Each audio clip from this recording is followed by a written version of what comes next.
I'm so fresh, you can wax my nuts. I'm so fresh, you can wax my nuts. Swag, I'm so fresh, you can wax my nuts.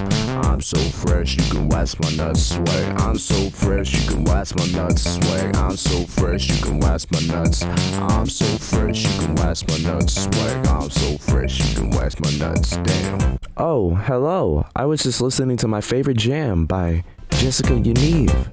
What followed was her trying to be the best Karen that she could be. She spoke to everyone's manager. Jessica is a trans woman who went on down to our local salon to get a bikini wax. Needless to say, it didn't go well for her. Will you be pleading guilty? And now she's in a Canadian court case involving human rights. She was found that she was full of shit. So that's good. So let's just go over the case that she's not nuking YouTube channels from a fucking orbit anymore, you know, as you do. So it's just a normal afternoon, and a tweet by Helena Joyce. It goes over the gist of the situation. The brilliant and brave Megan Murphy on the JY case, that's Jessica Yaniv, and a publication ban has been lifted. Is Jessica Yaniv, a trusted nerd who wants Canadian human rights law to be used to force unwilling women to wax their testicles on a pain of fines and public shaming. Personally, for me, this is one of those situations where just going to a place that does waxing on male and female genitals would be the best solution to her problem. You know, the obvious answer, going to a place that knows how to wax testicles, since that's what she wants them to do. The obvious answer. We have a tweet here by Jessica Yaniv giving her side of the story as well, and it's fucking stupid, basically like all of her tweets. Jessica Yaniv, this is not about waxing. This is about businesses and individuals using their religion and cultures to refuse service to protected groups because they don't agree with it or the person, and use that to illegally discriminate contrary to the BC Human Rights Code and the CHRC. I can't believe they would just discriminate, say that they're unable to wax testicles because they've only trained in waxing vaginas. Can you believe it? It's not like they could horribly maim someone if they did it wrong, and just be sued for a completely different reason, like ripping open their ball sack. But I digress. Jessica's stance is that they're refusing to perform her waxing because of their religious beliefs, and that their religious beliefs are being used to discriminate against her. The issue is that anyone in any situation should be able to turn down working on or around someone's genitals if that makes them uncomfortable. It's better that they let it be known that they don't wish to perform delicate work down there, since, they can kind of rip your shit open if they don't know what they're doing. Cock and ball torture. In the article about Jessica Yaniv, they do refer to them as a he, so please don't hurt me. I've been referring to her as she this entire time. I respect pronouns and stuff. Alright, I have an excerpt right here. Yesterday, the Post-Millennial reported that more than one of the women Yaniv took to the BC Human Rights Tribunal for declining to give him a Brazilian bikini wax have been forced to close their business as a result.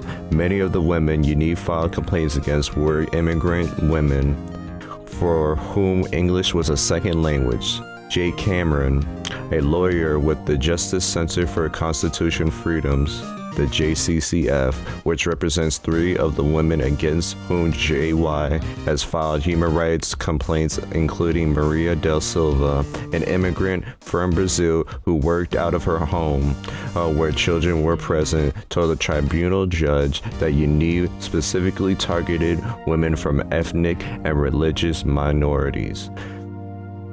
I haven't found any other information confirming that she's been going out of her way to target minorities, but if she is, that really shows what kind of person she is. It's really fucked up to target immigrants, and my father is an immigrant. You may hear him in the background of this video. But essentially, like, she's going out of her way to target people that will have a much harder time defending themselves, and people will basically look at it as like, oh, look at these religious folk from this foreign country. They don't know nothing. They're just discriminating to discriminate because that's their culture and stuff. And she's trying to basically spin it as if they're bigots.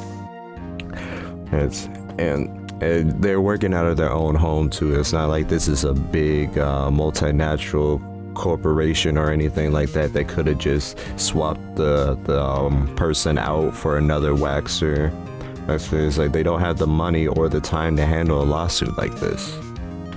Alright, it goes on to continue. Yaniv's complaint is unfounded for a number of reasons.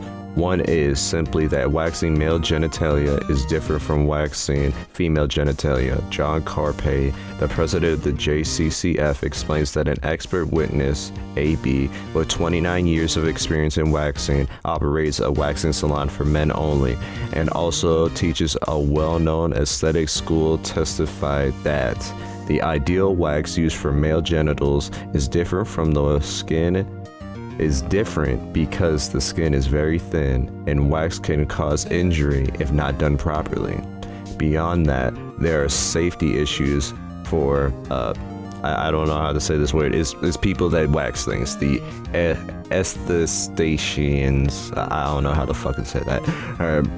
Particularly for women working alone out of their own homes. Carpay writes, AB started out providing services from her home and discussing the risks involved with this. To wax a male client, AB must handle his scrotum and the shaft of his penis. Many men get erection, some men ask for sex, and when the request is refused, some get angry. AB has been called bitch, slut, and even worse. There are very good reasons why women do not wish to be alone with strange naked men, and most sane people understand that a woman should not be forced to touch a man's genitals against her will. But when there is such a thing as the trans activist movement claims of female penis, things that are very straightforward and obvious suddenly become indefensible. Suddenly, women's right to say no, to have boundaries, to protect themselves and their spaces, to understand that a penis belongs to a male, not a female, cannot be defended. And like I said, Cock and ball torture. I'm certain that the lawsuit over a lawsuit over ripping someone open would be far more egregious. Like if they were like, all right, fine, and they intended to perform the waxing and just cock and ball torture. I'm pretty sure they would go to prison. I was like, so you just waxed someone's ball sack without any experience or knowledge? Yeah, you're going to prison. You're fined $500,000. Do not pass go. Like they're in a rock and a hard place. They like either attempt to do this thing they don't know how to do, or turn it down and get sued for bigotry. Like it's a really shitty situation. And so basically they go, hey, I don't know how to wax nuts, nor do I feel comfortable doing so. It's just kind of one of those situations. It's like, just go to a person or place that works with male and female genitals. That's all you have to do. I'm certain there's people willing to perform a wax on you, on your female penis and nuts. As you just need to make an extra effort to look instead of forcing people who are uncomfortable to do it. You seriously run the risk of getting seriously injured by someone who's untrained when it comes to working with your equipment. Think about the safety risks associated with forcing people to do a job they've never done before on another human being. Going over the Post-Millennials article on the matter, it goes into more detail.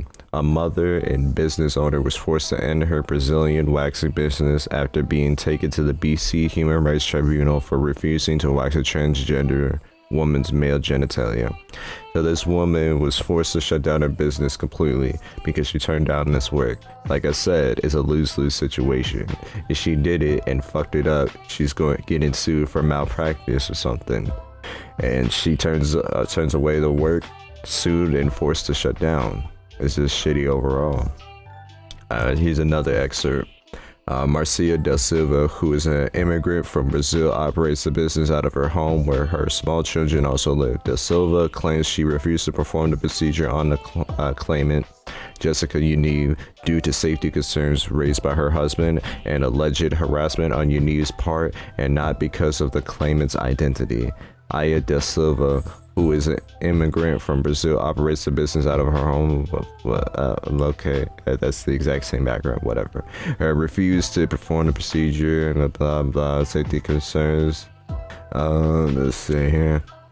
Yaniv, who was formerly known as Jonathan Yaniv, has taken 15 other BC women to the tribunal for refusing to wax her male genitalia, citing discrimination and based on gender identity, and is seeking financial compensation. Many of the women are of East Asian ethnicity and have English as their second language. During the Wednesday's Tribunal Proceedings, Da Silva claims that the incident directly led to her shutting down her business and losing it as a source of income for her family. It doesn't go into detail on the harassment, but it goes without saying that in any situation you're trying to get someone to put their hands on your genitals is going to be considered harassment unless you're holding supplanter's penis. Jesus. Well, why did I write this? It's like, what did I do to cause this suffering to other people? Anyway, it is a very serious thing to launch a human rights complaint against a person. My clients are people. They have a right to make a living, and this has interfered with their livelihood. But also, you have the stigma of being associated with this hanging over you. This right here is possibly the worst part. Even if she's making claims against people that had won, and these people that won, they have this stigma of being transphobic, like on their business forever, essentially. And I'm gonna finish off with a statement from Jessica here. The people that discriminated against me are forcing their beliefs on society. And Yaniv, who is representing herself while cross-examining her own mother, who she has called as a witness to the tribunal. I feel this is getting to be a bit too ironic. Do the things with the things. I'm out. Cock and ball torture.